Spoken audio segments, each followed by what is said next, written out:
இந்த பூமியோட நிழல் இந்த ஒரு பார்ட் ஆஃப் இந்த சந்திரனில் விழுகும்போது நமக்கு தெரியறதா வந்து பார்த்தீங்கன்னா சந்திர கிரகணம்.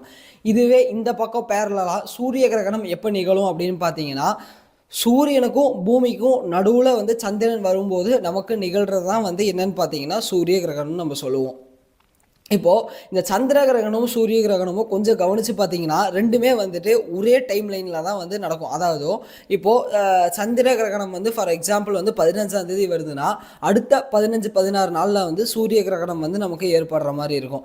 இது ஏன் அப்படி ஆகுது அப்படின்னு பார்த்தீங்கன்னா, சூரிய கிரகணம் வந்து அமாவாசை அன்னைக்கும் சந்திர கிரகணம் அன்னைக்கு வந்து பௌர்ணமி அன்னைக்கும் தான் வந்து நமக்கு நிகழ்கிற மாதிரி இருக்கும். ஸோ இது எல்லாமே வந்து பார்த்திங்கன்னா ஒரு விதமான அஸ்ட்ரானாமிக்கல் ஈவெண்ட்ஸ் தானே தவிர ரொம்ப பெரிய விஷயமா நம்ம வந்து உள்ளே எடுத்துக்கணுங்கிற அவசியம் கிடையாது.